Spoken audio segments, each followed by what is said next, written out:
The case of a Bournemouth man who maintains he was wrongly convicted of murder features in a new book on potential miscarriages of justice.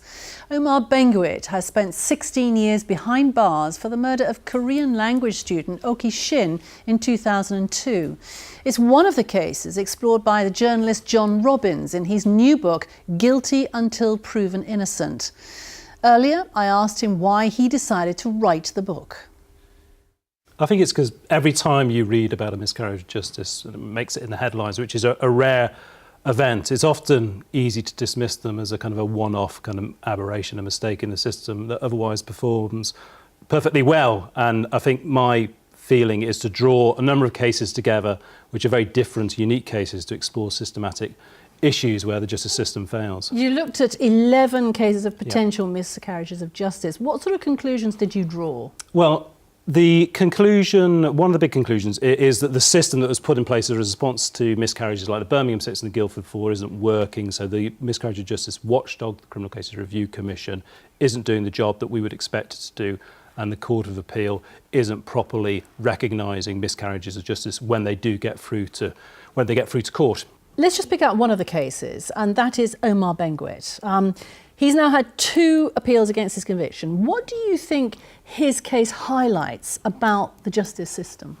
There are a number of things, but the reason why I wrote about Benguit's case is because an academic from Portsmouth University contacted me and said that there was Omar Benguit, this guy who was sent to prison, been in prison for the best part of 17 years, had 3 trials, and all there was of the court documentation was just 40 pages. So he'd been through 3 trials, all the court transcripts were lost, apart from the 40-page summing up from the judge. And I think that highlights a lack of accountability within the justice system.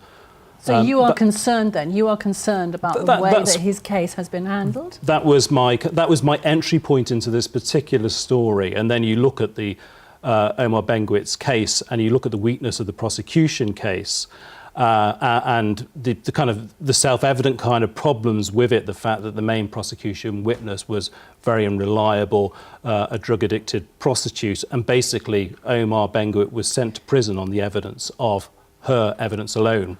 Do you now think that this should be looked at again by the Criminal Cases Review Commission? Well, I hope it will be, and that highlights another major problem with the system at the moment. The Criminal Cases Review Commission, the Miscarriage of Justice Watchdog, just referred only 12 cases back to the Court of Appeal last year.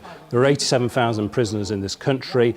Every year, 1,500 people apply, 1,500 people, mainly prisoners, apply to the Criminal Cases Review Commission, and it just sends 12 cases back to the Court of Appeal. And there's a further really big problem for Omar Benguit and people who are concerned about his case, is that in its 20-year history, the Commission has only ever sent 2 cases back to the Court of Appeal for a second time. So the odds are stacked massively against Omar Benguit. And briefly then, does that suggest that the Commission is not fit for purpose because it is just looking at too many different things? I think the Commission is not fit for purpose because it's massively underfunded by the government, and it's been hugely undermined by the Court of Appeal as well.